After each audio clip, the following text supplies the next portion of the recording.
Romance Writers Therapy. This week, we have a topic. Woo! And Marty knows what it is. I don't. Oh, you don't remember? It was your suggestion and everything. I know. It was like... It's the worst. I was like, oh, no, we talked about this. It was like having pacing, right? Like the moments that you choose to linger on in your storytelling and the moments that you, like, rush through. Yes, rushing through is a big one. I was starting a book recently, and I love the author, but I'm kind of sad that, like, it feels like she's rushing through this book, and I'm not even through the first chapter, and I'm like, you've hit too many beats. Yeah. Huh. And it's like, I wanted to kind of languish through these things. I wanted to marinate and enjoy Is it them. like super plot heavy? Is she feeling like she has to get through the romance aspect in order to focus on the plot? I don't know, because I'm not even a chapter in, and I had to put it down because I was like, I don't know what I want, if I want to keep reading this, because like I'm not in a great headspace for to be disappointed. You know? Yeah. But she was setting up like the whole plot of the entire like rest of the book. Okay. You know? Yeah. I don't want to like go into specifics because I don't want to like be like, all right, and this is basically the book. But you know, like it's just, you know, I feel like plot usually. Oh, you know what it is? It's the beat of not inciting incident. Oh, what is it called? Plot thrust, adhesion. Adhesion. I love adhesion. I don't know why that is my favorite beat.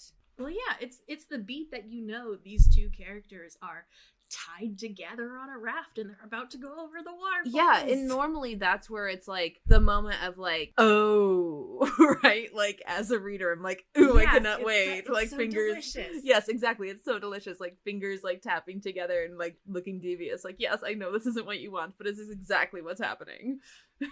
Yes, it's like, I know you hate it and I know it's gonna get so much worse. And I love it. Yes. That's a moment that like feels good to read, you know? Just kind of like a side thought. Like sometimes there are things that are just like really fun to write, but then I've recognized that, oh, maybe people wouldn't have fun reading this because they don't have like the context I have for this, or I'm just being unnecessarily, what is it called? Self-masturbatory in your own imagination. Like you're, you feel like you're writing when I want to go super in depth in like a character's head and like it's not really plot, it's just a lot of character feelings, thoughts, moments, stuff like that. Like it's totally something I do for me. I think we've definitely talked about this before, that like sometimes you're just writing something that is purely for you, but like it messes up the pacing and it might even, you know, like kind of muddle up the plot a little. It's extra and it drags on the story. But like, even though it feels so good to write, it's like it's hurting your pacing and it's hurting the rest of the story overall. You know, like I know you remember when you watched movies as a kid and then you always go to the DVD extras. Yeah. No one has DVD. Yeah, but I know exactly that feeling. I loved that. That was always my favorite. I know. My dad would like, you know, when they came with like a second CD. Yes. And it's full of extras and the making of, and it's like, oh, I live for this shit. Oh, same. That's one of my favorite things about watching HBO series is like they have the, you know, controlling the narrative or like behind the scenes, like after the credits. And so you still get like a glimpse of that. Oh, it makes me so happy. See, and it's like those things, you know, there is a place for these things that bog down the narrative, the things that you do snip out. And it is in those DVD extras. It's the, this is my author newsletter. Exactly. This is my author blog. Yeah. I'm putting these extra scenes that I love so much that wouldn't fit in the story. They do flesh things out, but like they're really only like. But do they have to exist in order for that to be fleshed out, or can you like take this line, insert it in this other scene, and voila, that's all you had to do? Yeah. Or like, you know, when you're a hardcore I don't know, hardcore Lord of the Rings fan, let's say, and you've watched all 9 hours of the I don't know how long it has to be more than editions are anymore. Yeah, they're all like it's gotta be 4 hours long, aren't they? 3 to 4 hours long. I want to say 3. So yeah, I want to say 3 and change. That'd be 12 hours.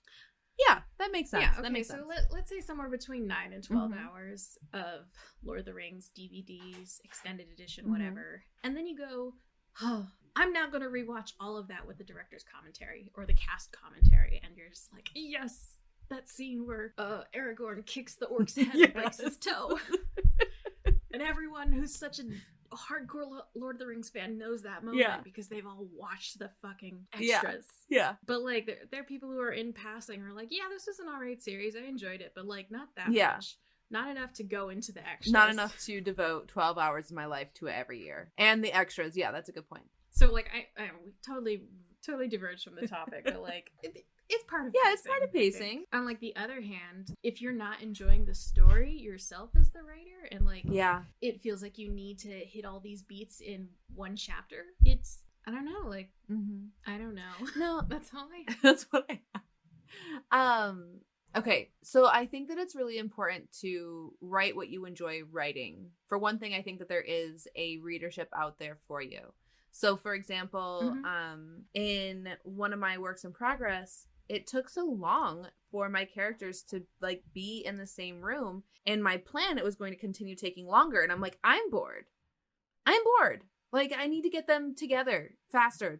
This cannot happen. And so you and I talked, and like you threw out a suggestion, and I totally wrote that in and made it happen. And like now they're in the same room. If I had continued writing and the direction I was going, I'm sure there's a readership out there that would enjoy it. I don't think it's a readership that would like read my other books and expect that to happen from me, right? And as an author, that's not what I want to write. What I want to write is like the sizzle between characters while they're in a room together. Yeah. Did you ever read Flatshare? Flatshare. I have not. I've seen the cover a bunch of times. Okay. Well, it's which is nothing. Exactly. Oh yeah, I've basically read it. I've seen the cover a couple hundred times. So like I'm really well versed. But like it's a really fun concept, and it is low heat. The romance is definitely it's definitely a romance, but it's threaded through with a lot of other plot. The two main characters aren't in a room together until like I don't know, like at least halfway through the book, to my memory. Oh my god. Yeah, it's a long time, but they already have like so much chemistry from like sharing a space. Oh, okay. So they've been like messaging or something? Yeah, they leave each other like little notes all over the flat that they share, but they never see each other, right? Because she has it like during the day, Monday through Friday, and weekends, and he has it during the evening, Monday through Friday, right? Oh, that's so cute. Okay, I dig that. Dude, premise. You have got to read it. It is so cute. It is really well done. And so their chemistry is really cute by how they're interpreting each other like through each other's things and like leaving these little post-its and like stuff like that. But yeah, I love that story and like other epistolary stories, but I don't know if I'm ever going to be the writer of one, right? I know, you've brought up epistolary a lot. I love them. And like I had to look it up at one point because I was like, well, do I know what that means? Because you've talked about it so much, and I'm like, I've never been drawn to those types of stories. I love them. Sorry. Your love of them has like, I love them. I think that there's something really lovely about like the chemistry people can make without like physical chemistry. Yeah. So I really enjoy them for that reason. But also, I always want to say Episcopal stories, not epistolary. So, Episcopalian romances. Which are not my thing. Like, if it is for you, that's cool, but it's not my thing. So. And I think that, okay, not only is pacing going to have a lot to do with genre, but also with the author. Because, like, I would say my pacing tends to be pretty quick. And maybe this will change. But you made a great observation about Roxie Noir, how, like, she takes time. Oh, yeah. Like, I feel like when she's got a beat, that she's definitely, like, wringing all the good detail out of it. Like, yeah. Wow, that sounds No, awful. but that's a really good way to put it, though. Like, she knows her genre, she knows her readers in a really like intuitive way. She knows what people expect from the trope, and like what makes the trope good and what makes people enjoy it, and she's hitting those notes within the trope. And it works really well. And so I'm trying to keep that in mind a bit more as I'm continuing to write, is like for this trope, for this reader, where do I pause and like really soak in those moments? And where's the fast forward hit? Because I was reading something recently, and the author, like, the moments that were like, this is a romance moment, give me a couple more sentences here, and then the moments where, you know, maybe it hit what they're meaning to do, but they took moments where it was like, this is still on brand for them, but it should have been delved in further. Okay. Include this, but include it in the parameters of romance more. Does that make sense? Yeah. Make this moment more intensely romance. Yeah. Like, the other things you're telling us about the story are cool, and like, I'm all about it, but give this detail to me while still telling me the story. Yeah. That's one of those things that's like, you know, okay, so I'm gonna try to link together a few things that I don't know if they actually go together, so like, bear with. Okay, yeah, I'm here. So I want to say it's The Grown-Ups 2. Okay. A movie which I have not watched very much. Okay, I was gonna say I didn't watch Grown-Ups 1, but here we go. Okay, well, so I think because I'm only remembering it because it was shown like the first 10 minutes of it as like an example in a class. And so the things that they do, I guess all the characters from the first movie, you know, the main group, they sit down in someone's living room. They're all looking at each other across the couch, and they say, wow, isn't it weird that we're blah, blah, blah, and you're at this point in your career when 10 minutes ago we recap what happened in the first movie? And they're having this conversation that's like, and it's just like, absolutely nothing is happening in this scene. They're info dumping everything that happened in the first season, or in the first book, or movie. First movie. Yeah, establishing like everything that happens, which is like unnecessary. Like, even if they weren't talking about what happened in the first movie, they're like establishing who we are as characters and what we do, and here's the premise, viewer. Ew. And it's like, film is a visual medium, so that's why they always say, if you show don't tell, like, it becomes a very literal dialogue. Shouldn't be plot. Yeah.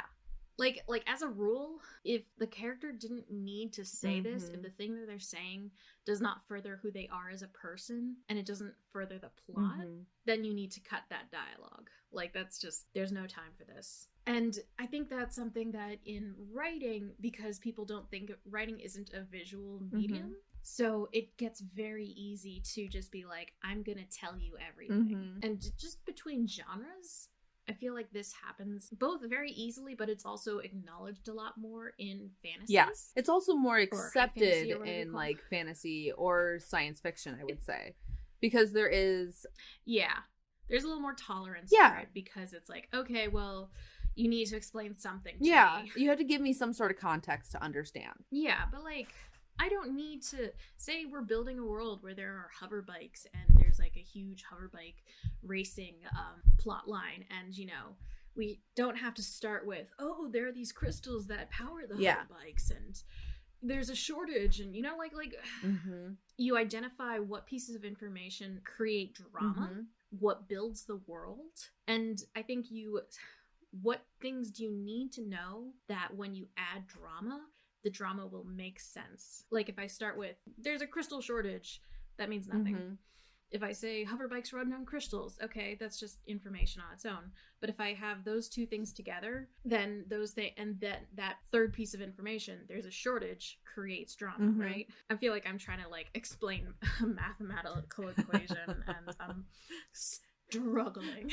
This is economics of Crystal 101. This is the economy of storytelling. It's true. Economical storytelling. That's what we're gonna name this one. Oh yeah, I like that. Okay, so like in the romance genre, where do you like to linger, and where do you like to speed forward? Well, I want to take our economy metaphor. So like budgeting. You know what? Let's Ooh, we're going deep in this one. All right. Let's talk about the budget. Yeah. Ooh. Okay. You know I love budgets, right? No, I did not. Oh, yeah, I love... That's terrifying. I know, I'm such a weird kid. I love budgets. I do. I like... This is why you're always making us pie charts. I know. This is exactly why. Because I like to gamify these things.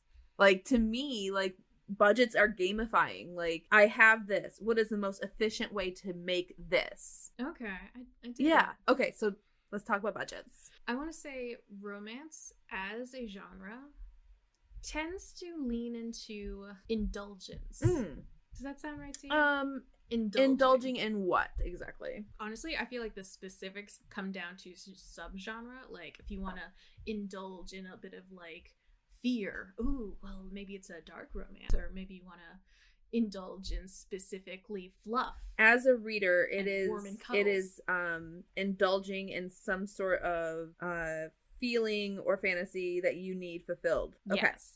Got it. I'm with you. And like, obviously you only have so much of a word count. I don't want to actually let's budget word count. That feels too specific. Yeah, well, and like that's so individual.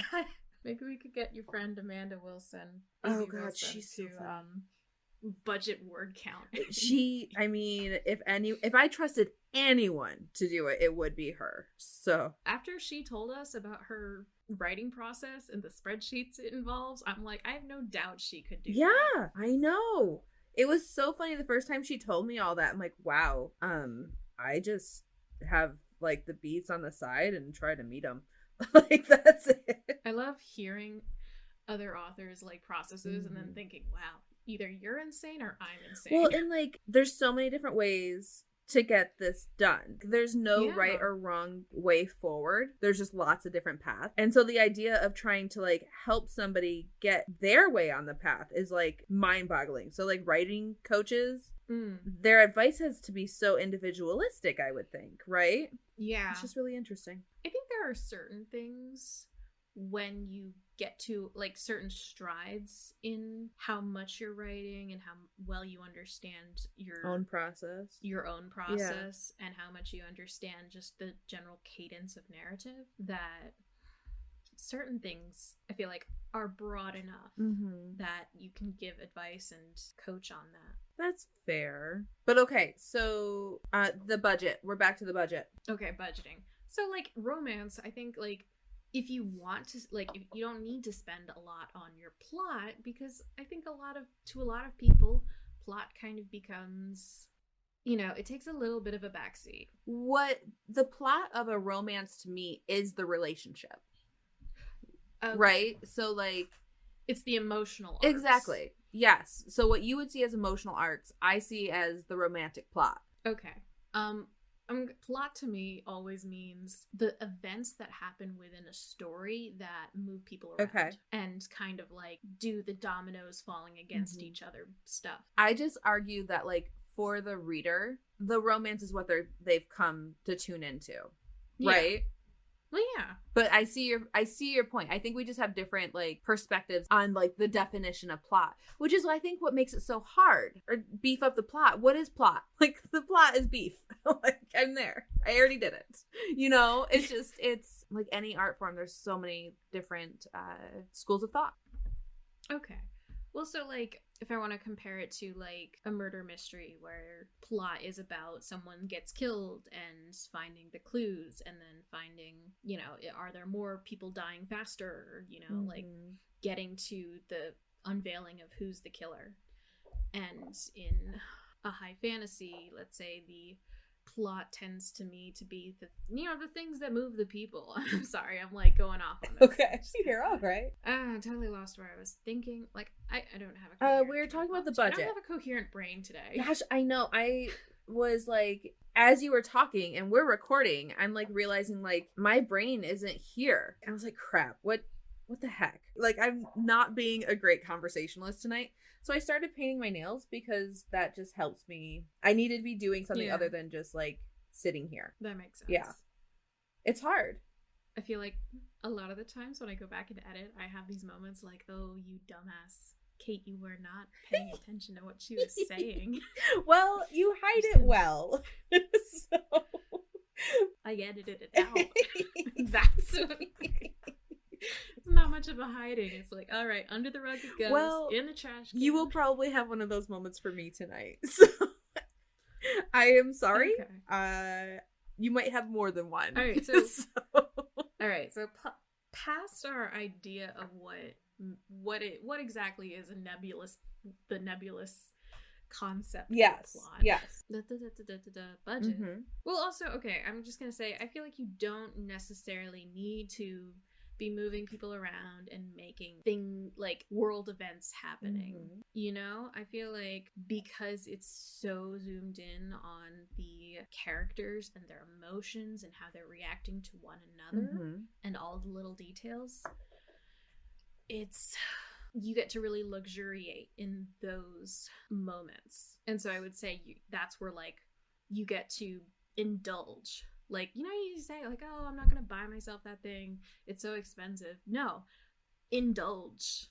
Put all your budget, your word budget here. Yeah, okay, I see what you're saying. That's the metaphor I was trying to make this entire time, and I fucking could not get there. Man, we took a couple bumpy turns around there, but we landed. This is such an obvious metaphor. Just get to the fucking point. I'm sorry, I'm getting there. Oh man. But okay, so for romance, where are the moments that you like to linger, and where are the moments that you like to speed up? Well, I think it's indulging in those. I'm gonna stop using that word now. Tropes. I think you really need to know what you're playing into with your trope and what you're using to make that trope exciting and new, you know? Well, I'm going to go a little bit more granular in like a scene when the characters are noticing or whatever they're purposely not noticing about their love interest. And it really, like, all of that's going to develop based on like where you're at in the book. But like, are they noticing that the love interest is walking in?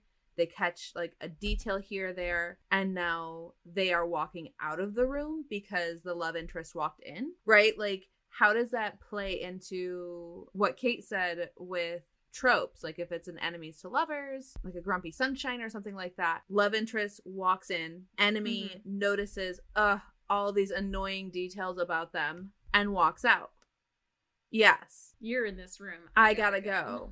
But first, I'm going to notice how annoying you are in these ways. And then later, as the story changes, like as the feelings change, those annoying things are revealed as obviously endearing moments and endearing things about them. I guess what I'm kind of like struggling with is when you say, what are they not noticing?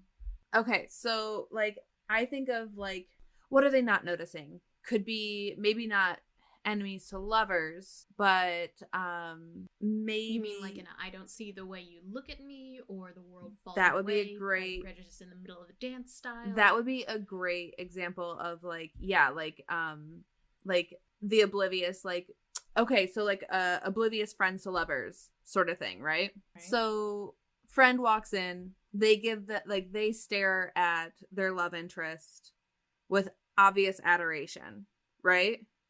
Everyone else sees it, but love interest. So, like, why is there the hole in their vision? Right? Okay, that's interesting. Yeah. I think that there can be a lot said about a character and relationship dynamics, not just based on, like, the details they notice about the person, but also, like, where their attention shifts away from that person. If it's an enemies to lovers and they hate this person, oh my god, this is so annoying. But then they help, like, a kitten, you know, they get it home, they clean it up, they take care of it, they save the cat. Perfect. Yes, they literally saved the cat. Listener, if you aren't aware, Save the Cat is a very well-known how to write plot kind of pacing. No, not plot and pacing. I would say just a general writing like guide. Story structure. Well Yeah. respected. Yeah. The concept is that, like, you want to make your main character likable in some way right away. You know, they're rushing off to defeat the monster, but on the way they see a cat stuck in a tree and they get the cat down, and then they're back off rushing to save the monster, or to save the world from the monster.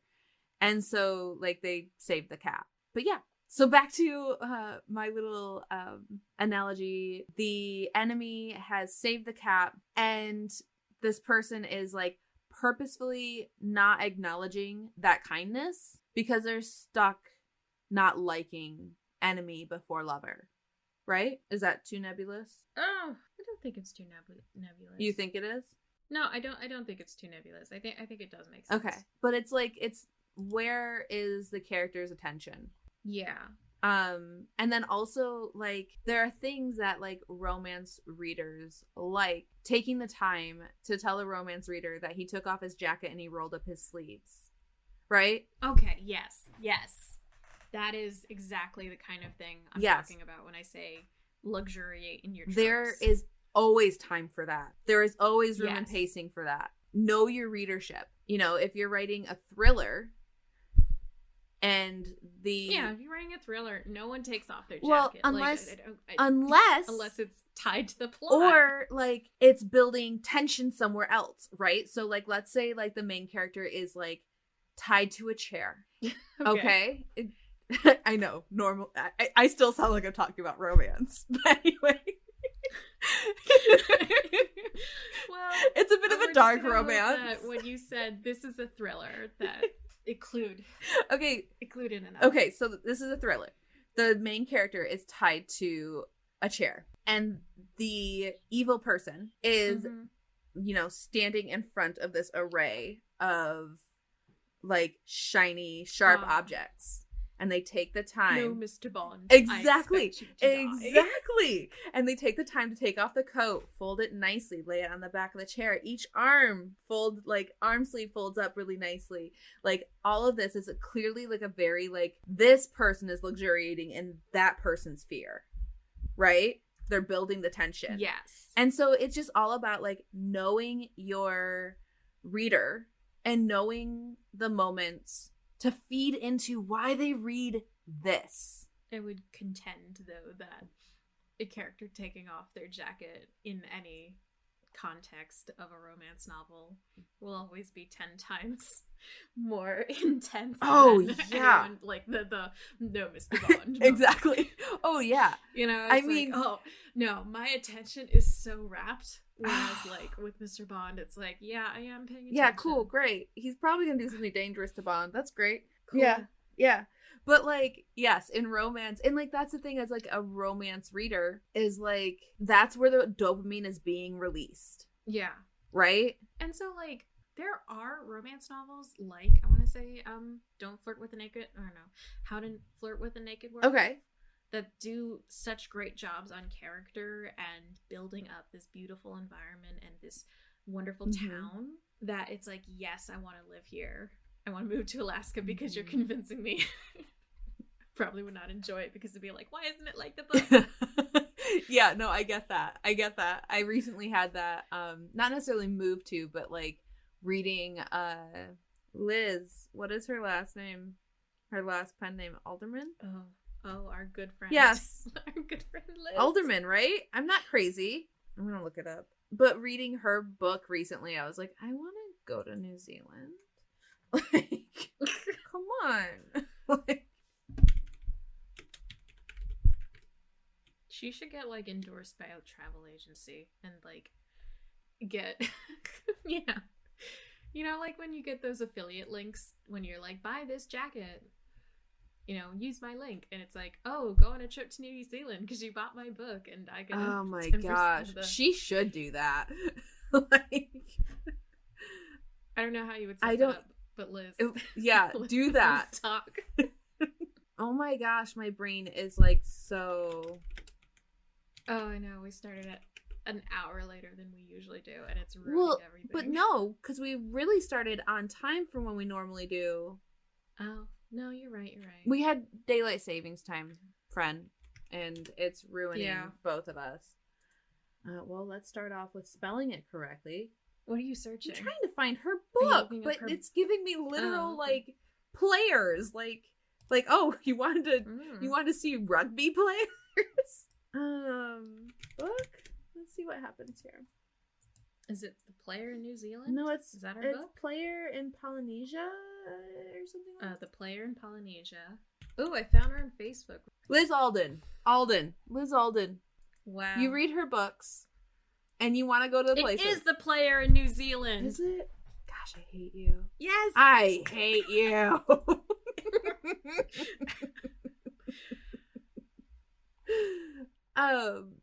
But yeah. God, I have to cut all this out. Yeah, you do.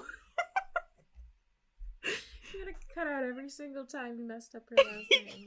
And then me searching frantically and saying her book wrong?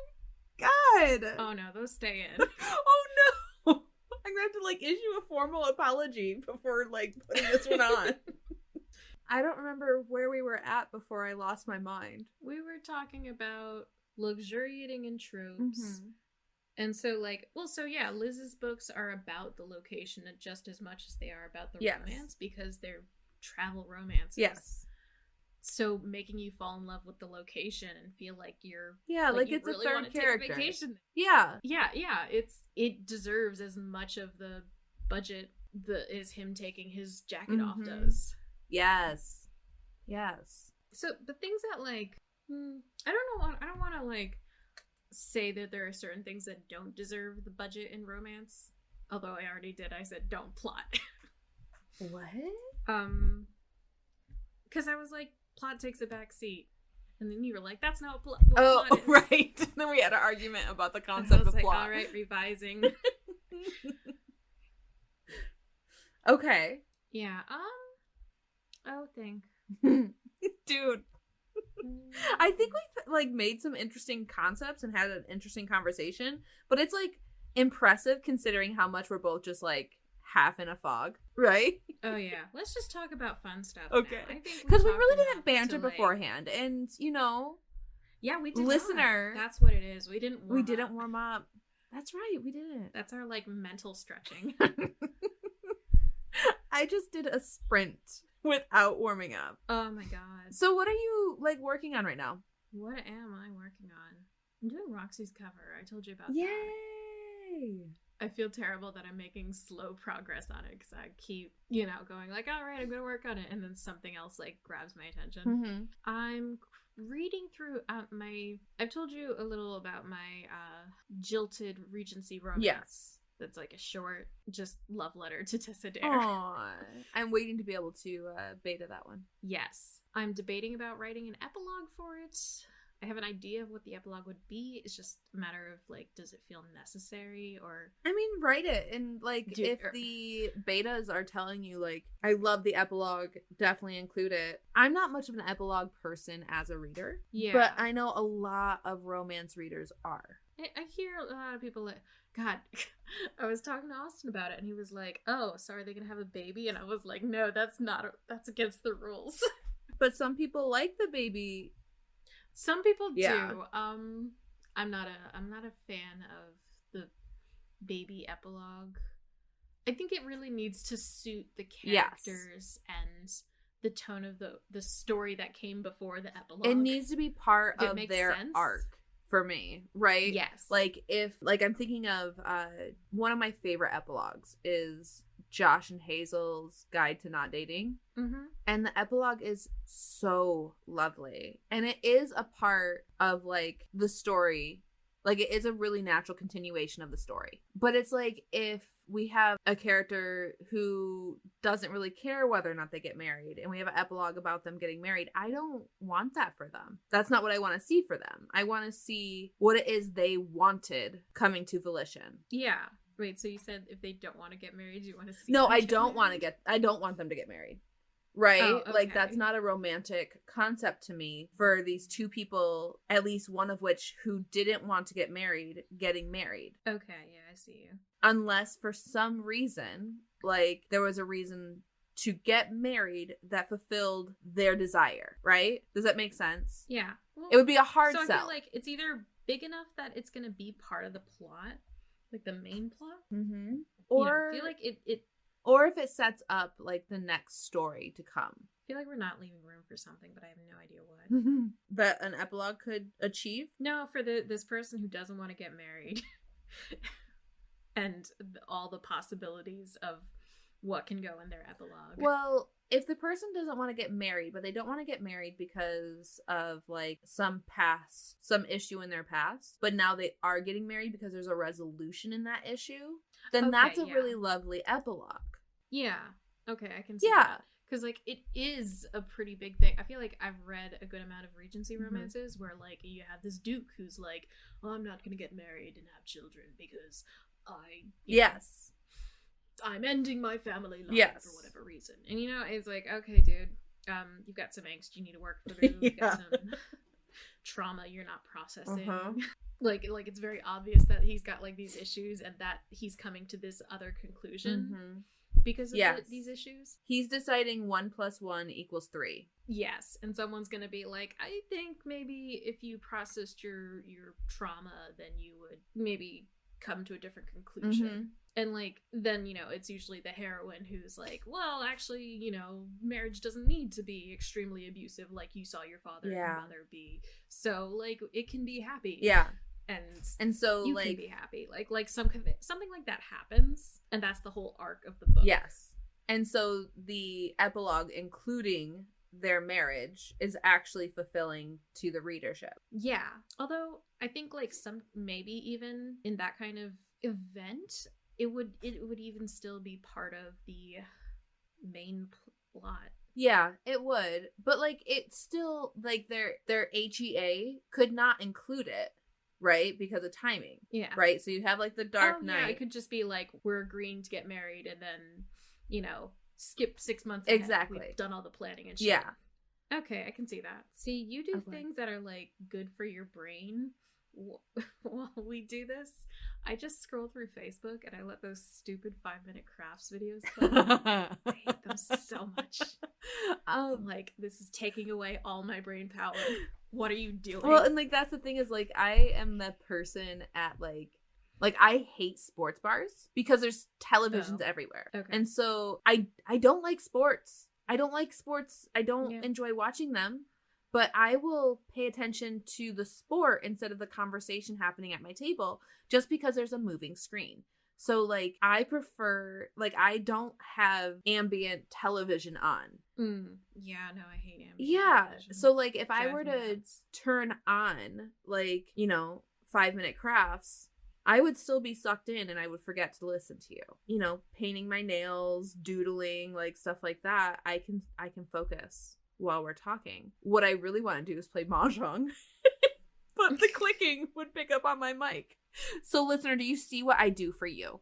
Do you see what I do? What sacrifices? The sacrifices I make for you. This is cutting into my Mahjong time. I was telling you, I finished a story, so I was reading it through one more time. I was having a thought about it while I was working on it. And I don't know if it's a thought I've already said, like, 6 times on this show. I'm listening. But, like, it was about the editing process. Okay. Because, you know, like, I don't like doing a lot of editing, so I feel like I end up doing a lot of it during the process, like, during the writing process. Yeah, no, I don't have more of it than that. Okay. There was more of it. I don't remember where it went. Well, Thursday, I sent Just Fake Married off to the editor. So that was the big deal this week for me. I took Saturday I did, like, TikToks during my open house so I could have a couple, like, built up. And then Sunday I just fully took a day off. And then yesterday I wrote my newsletter, and today I'm starting to work on, like, the edits outline for Truth or Dare. So it turns out, like, I like to prewrite, discovery write in my first drafts, and then my editing, I really like to have, like, a chapter for chapter outline to make sure that I'm keeping character motivations correct, that I'm, you know, moving the plot along correctly, like, all of that, and that I'm hitting all the beats that need to happen throughout those chapters. And yeah, so right now that's what I'm doing, is getting that around, because it needs to be off to the editor May 5th. I'm hoping to have it off to them sooner, so that, like, the 30th of April. So I really want to have it off to them by April 29th, so that the 30th of April I can delve into my bed and breakfast series, and I can pick up back on that and get that done. I have been thinking more about, like, how I could help myself motivate to be more efficient, because I was, like, explaining to Andrew that I like to have very long-term goals and not necessarily short-term goals. right? So like I'll have these long-term goals of like, this is what I want to accomplish in the next 9 months, in the next 12 months, right? And then that's kind of my money spot. I prefer those goals over like 5-year goals because they're just 5-year goals are really hard for me to keep tangible. Yeah. But if I have a 9-month or 12-month goal, then I'm always working towards that trajectory. But it's okay for me to be like, you know what, mentally, I just need to like check out today and I'll work on it tomorrow. Okay, yeah. But I will always meet a deadline that could affect somebody else's schedule. All right. So because I have an editor scheduled for Truth or Dare, there's no way I'm going to go past that scheduled date. Like I will not negatively affect their schedule. So it's going to make me more efficient working on this. It's going to keep me from like, because part of what I do is like I'll get like stuck in a spot and like I just kind of like check out. But if I have like a deadline and someone relying on it, like I don't have that option of just checking out.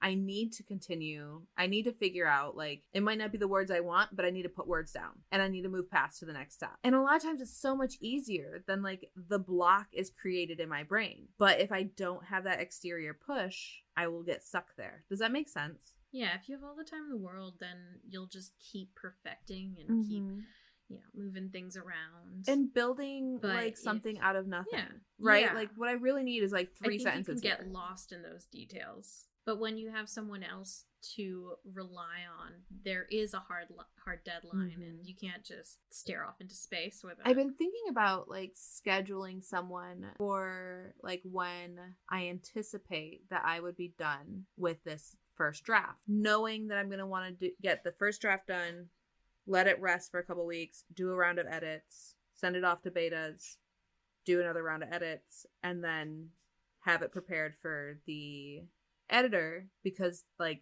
it's a hard deadline now. Does that make sense? But like where I'm going back and forth on that, for one thing, like, you know, people get booked, right? Like people do get booked. Yeah, like you do want to have some foresight on like if you want to work with so and so, have foresight on their schedule. But I just need to make sure that like I'm keeping in mind my mental health and the productivity mindset as well. I would say maybe if you make sure to like not schedule things so tight that, you know, there is no breathing room and there's no chance for error. Well, like always build that error space. Exactly. Well, and like the schedule that I would want to schedule them for would include that error space. Okay. Yeah. And also like if I'm looking this far in advance and like something unexpected comes up, I can warn them far in advance as well, right? Like if I'm not going to be able to make this deadline, I'm going to know it months before the deadline's approaching. So that's kind of, I'm just trying to think of the ways that I am my most productive and trick myself into being that. Trick yourself into being more productive. Yeah. I mean, I think it's just a combination of being mindful about how your process works and playing to your strengths. But one of my strengths is that I will always meet a deadline. Yeah, I don't think it's tricking yourself though. Yeah, I guess like you said, playing to my strengths, not necessarily tricking myself. What do you think? Have we? I always feel like. Oh, go ahead. Yeah, no, I think we did a good job this time. Yeah, I think congratulations us. Yeah, we did good. We're good at this. Good enough. Night night, friends. Bye. Bye. Oh wait, we have to do our. I'm gonna tell them where to find us and all that. Yeah. Oh no, I was gonna say, what's your advice to live by, or was that? Oh, I have another thing I want to say. Is today, our friend Kat Giraldo. This will come out. This will come out later. This will come out. But today, March 15th, 2022, our friend Kat Giraldo released her debut. It is called To Bag or Not to Bag, and it is a spicy polyamorous relationship. Shakespeare erotica. Let me tell you, friends, it's so good. It is so good. Pick it up. She is such a fantastic writer, and man, I just cannot say enough wonderful things about her and her writing, and I heartily recommend. So To Bag or Not to Bag, I'll put a link in our show notes, and I'll actually do it instead of just saying that I'll do it and then not doing it. So congratulations, Kat. You're awesome. Yeah. Listener, go buy her book. Listener, go buy her book. So do you want to give your piece of writing advice? Yeah, okay. Oh, wish we should think of these beforehand. We should. Look, it was 30 minutes of writing advice. Okay. No, I can do this. I can do this like a total pro expert. Sure. Okay. How is it that my brain has gone completely blank? Oh, I don't know. I don't know. Know your budget, dude. Know who you're writing for. Your budget. Like, know who you're writing for. Is your writing advice just going to be repeating what I say? Yes. I'm stealing it, and I'm going to edit it out. So it sound original. And Marty didn't even give you advice. Oh my god, she's so awful, guys. She didn't care about you. Yeah. No. Unsubscribe from her newsletter. Oh no, don't do that. I love you. Okay, so yeah, know your budget. Know who you're writing for. If you're not having fun with what you're writing, we all understand. Like, there's some, it's not always fun to write. Like, sometimes it's just really hard and your brain feels really heavy. But if you're not having any fun, then maybe twist the plot in a way that brings in elements that you enjoy. Because there's a good chance the elements that you enjoy are why the readers are reading you. Yeah, if you're not enjoying what you're writing, then I'm not saying no one's gonna enjoy it, but like, I thought you were literally gonna start repeating what I was saying again. And then twist the plot. Okay, but okay. Not to say no one will enjoy it. That's a good point. I'm sure plenty of people will enjoy it.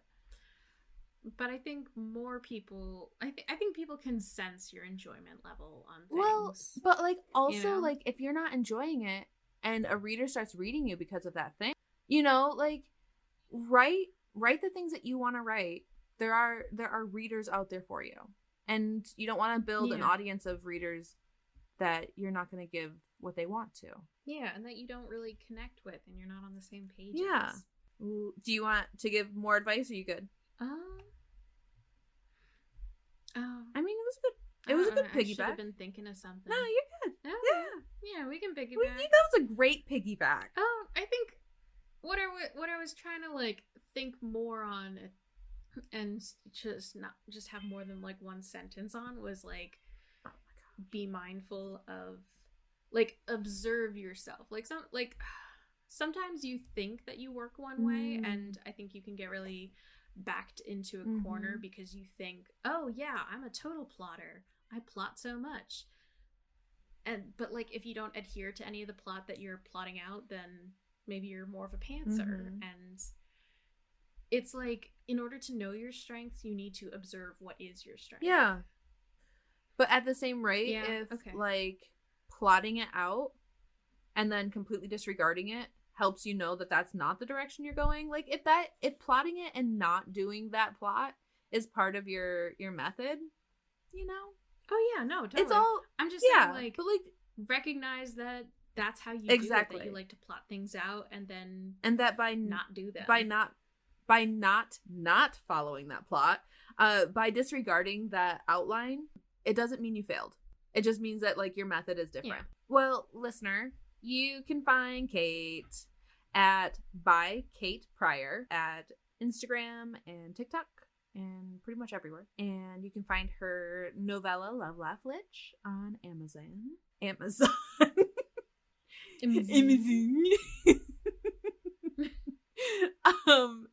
you can find me, Marty V, at author Marty V at Marty V author. Fudge, why do I do this to myself? You do have an author Marty V and then a Marty V author. But it's in like, there's just no way for it not to be confusing, Okay, so on TikTok, Jamie, can we stop scratching for just a second? I'm almost done. Okay, I'm gonna hold his foot while I do this. Okay. You can find me on Instagram and TikTok at Marty V author, and on Twitter at author Marty V, because Kate still hasn't shown me how to fix that, and so we're blaming Kate for At this point, I'm just never gonna shame Well, you. and I'm always gonna blame you. So we have our relationship established.